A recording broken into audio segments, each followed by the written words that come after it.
Where do we even begin? Where, like, I genuinely don't have the words at the moment. I didn't even want to do this, but I need to get a few things off my chest regarding that absolute shower of shit that we have just witnessed. What an absolutely pathetic performance, let alone the result. You can lose games of football, but the manner in which we lost there was just absolutely terrible.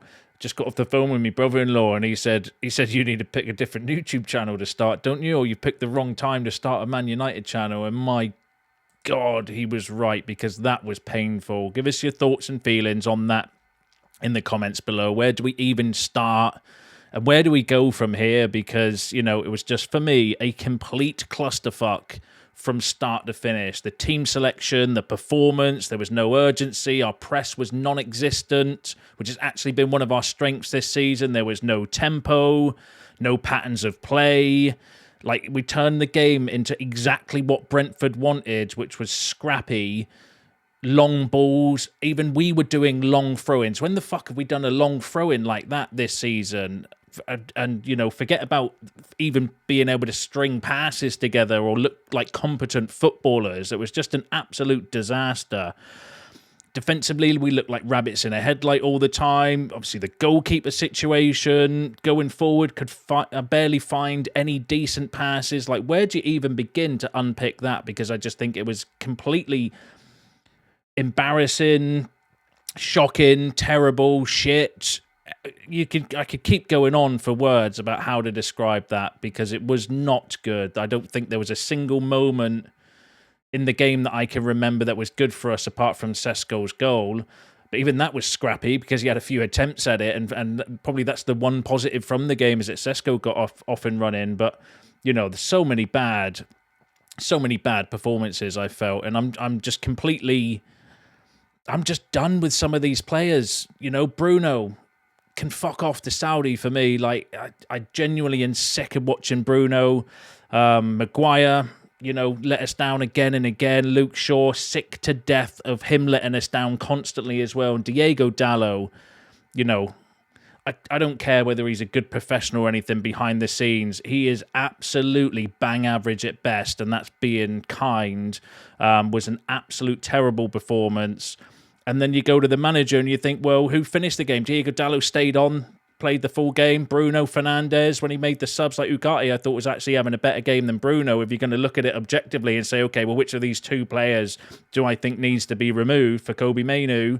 It would be Bruno, yet he stays on, misses the penalty, and then costs us the result. But I'm not even putting it on Bruno for the penalty miss, because we could have easily been 3 or 4-0 down at half-time anyway, because it was absolutely pathetic. I don't understand the team selection. You know, I get Dallo had to play because of the injuries and stuff, but and Ahmad with his bereavement, but, you know, it's the same players constantly letting us down. It's the same players that have got previous managers sacked, and that's what on Ruben Amorim in my mind, because if you can't, you know, Roy Keane said, let us don't change their spots, right? And they don't, and these are the same players that consistently let us down. They'll let us down again. They'll get another manager sacked. Somebody else might come in, and then because they're, you know, clearly probably good professionals or likable characters off the pitch, they'll get back in they'll stay in the team, and then they'll let another manager down, and it'll just be the same cycle, and, you know, and that is on Ruben Amorim for not seeing that trend and not breaking up that trend. You know, we've got players there like Lenny Yoro, you know, Bruno Fernandes after the City game come out and absolutely threw Lenny Yoro under the bus, which wasn't actually nothing to do with Lenny Yoro while we lost the City game. I don't think he was at fault for anything that we were doing. It was actually Bruno, yet he kind of passed the buck of blame to Lenny Yoro, and has not started a game since. So who is actually in charge of the football club? Who's making the decisions? Is it Bruno Fernandes? They're saying, well, I don't want to play with Yoro, or, you know, he's made the mistake, so he shouldn't be played. Like, who is picking the team? Because for me, that's an absolutely shocking decision to not play your only defender with a bit of pace, you know, at the back. And yeah, it's just a shit show, isn't it? You know, like, some of you said in the comments on previous videos that Ruben Amorim will live and die by the Bruno decision. That was the decision in the summer, to sell Bruno or keep Bruno. But then not just that, back him, and play him out of position in a midfield, and then be over reliant on him. And ultimately he's going to live and die by that decision, isn't he? Because if it's not working, I think we can all agree that it's not working, but then he's not changing it either. So that decision is going to be ultimately the final nail in Ruben Amorim's coffin, in my opinion. And it's just like, where do we even go?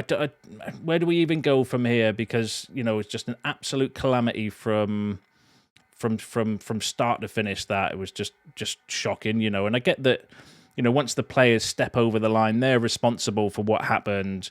But then also you can judge Ruben Amorim by what he's doing in-game as well. Like, his in-game management is terrible. It's the same, it's Bruno, regardless of how good he plays, is going to stay on the pitch. Dalot, regardless of how good he's playing, will probably stay on the pitch. And I know we've got, you could say, well, Ahmad wasn't there and Mazraoui was injured, and I get that, right? But Dorgu could play right wing back, and could Luke Shaw not play at left back, or could we not change something, can do something different? Because, I've said on previous videos, the definition of his insanity is doing the same thing over and over again and expecting different results. And these are the same players doing the same things, still getting away with it, still getting in the team. And they're part of the leadership group as well. And that's a concern as well, that these players are part of the leadership group. So then these players that have constantly let us down for years, then, responsible for looking after the new players. And how long is it going to be before the new players start going down that road as well? Because I didn't think Mateus Cunha played particularly well today. I thought Brian Mbeumo was poor as well. It's just an absolute shit show. Absolutely terrible performance, just gutless. There was no fight. There didn't seem to be any urgency, no passion. Like, I don't know. Tell me what you think in the comments. I think it's when are we actually going to win 2 games in a row? Like, when is that actually going to happen under this manager? Because and something's got to give. Something's got to give at some point in time. We cannot keep doing this. We cannot keep seeing the same pattern over and over again, because it's not working. System's not working. And even if it's not the system, right, if Ruben Amorim's convinced that it's not the system that's the problem, why are you picking the same players in that system then as well? Like, and expecting things to be different. Why are you still sticking with Bruno in midfield when everybody knows it doesn't work? And especially if you're going to play him away against Brentford in a scrappy game that's going to be full of crosses into the box and long balls and transition, and you've got a midfielder that can't defend properly, and then he wasn't even getting on the ball. And when he did get on the ball, he was giving it away all the time. And then look at it and think, well, I'm going to keep him on the pitch and I'm going to take Ugarte off, who was actually putting in some effort and getting himself around the place. All right, yes, he's limited, but that's his skill set. He is a limited footballer, but he was doing more than what Bruno was to affect that game, and actually probably had one of his better performances in my mind. How can you look at it as a manager and then say, I know the substitution to make, we're going to take that midfielder off and keep the one that's being absolutely shit on the pitch to bring Kobe Mainoo on to make us more open? Like, I don't understand the in-game management from Ruben Amorim as well. So many questions, and I don't know where we go from here, because, for some of the defeats and the performances of stuff that we've had in the past, right, I've always kind of looked at it and felt, well, it's the players, it's a quality issue with the players, right? And but this was the first time when I thought, actually, it looked like they down tools. It genuinely did. It was that bad of a performance for me, that it just looked like they just ran out of ideas, whether that's a system, whether they're, doing what they've done in the past and decided, well, actually, enough's enough. We want to change the manager, so we're just going to not bother turning up or following instructions or anything anymore, which we know that they're capable of doing. And and it's all on Ruben, because Ruben's the one that's picking the team. He's responsible for picking the team. Yes, I get it that he has his system and he wants to stick with it. That's fine, but pick the right players in the right position. Can Aiden Heaven not play instead of Luke Shaw? At least there's some, potential in that. Like, I could be more forgiving for Ruben Amorim if he went for, like, Aiden Heaven, Yoro, Delit at the back, send Le Mans in goal. Like, how many times are we going to keep sticking with Bayinda when he is absolutely shit? But then, to be fair, he actually kept us in the game as well, which is even like more bizarre, because I thought he was responsible for a couple of the goals, but then kept us in the game. Like I said, it could have been 4-0 in the first half. Had Bayinda not made a couple of good saves. And then, it's just a shambles, isn't it? It's just a shambles. But I don't have the answers. Get involved in the comments. Let me know what you thought. I'm very just pissed off, man. Just really pissed off, and I'm just absolutely tired of, being served up this turd consistently on a regular basis, where it's one step forward, two steps back consistently, and I'm sick of the same players doing the same thing.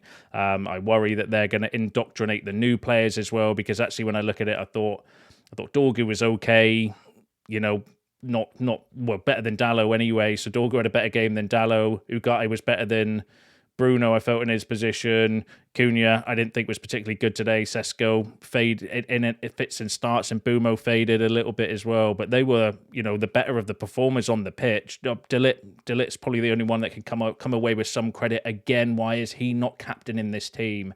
And why is Bruno Fernandes still getting away with it because it's favoritism, and I do not like that from any manager that will not drop players for their performances on the pitch and will consistently pick them, because Luke Shaw had a worse game against City than Lenny Yoro, yet Luke Shaw's still continuously getting picked. And poor Lenny Yoro's getting benched and as almost like the fool guy for the City game. That's how it would feel to me. And I don't like that from Amorim, and that is on Amorim. That's Amorim's fault. I do not like favoritism. I want players to be rewarded for their performances and punished for their performances as well. If you play bad, you're not in the next game, and if you play well, then you should be picked in the next game as well. And that's how it should be running. It just seems like that's not the case at United. It's just, well, these players are playing regardless of how they perform on the pitch, and I do not like that. And something's got to give. Something's got to change. We cannot consistently keep going, good one week, bad the next, good the one week, bad the next. It's just, it's not good, is it? But give us your thoughts and feelings in the comments below. Let me know if you've got any solutions. Let me know what the answer is, because, yes, you could sack Amorim, and I'm sure some of you are going to come in the comments with that sort of mentality and mindset. I'm not going to argue against it. I agree. I think that's, but then on the flip side, it's the same players. And if a new manager comes in and he keeps picking Maguire and Shaw and Dalot and Bruno, then he'll ultimately get sacked as well. So for me, it's still both. I think the manager's making mistakes and the players are responsible for their performances on the pitch. And you can't tell me that that it's just changing the manager is going to change. I mean, it might do if you change the style and change the system. I suppose maybe it would suit some of the players a little bit better, but it'll be the same cycle until you get rid of the dross, until you get rid of the players that have been here, the long-standing players. Any player before Ineos came needs to go, because I think there's just a virus that's spread through them of inconsistency, and I don't think that they can come out away from it. I think it's just it's muscle memory almost, where they know where it's just ingrained in them that they can perform well and then perform not so well, and that's got to change. And I think you've got to remove the players just as much as maybe removing the manager is the short-term solution for now. But yeah, get involved in the comments. Let me know what you think. Let me know how you're feeling. And don't forget to smash a like on the video, subscribe to the channel if you are new. I'll see you in the next one.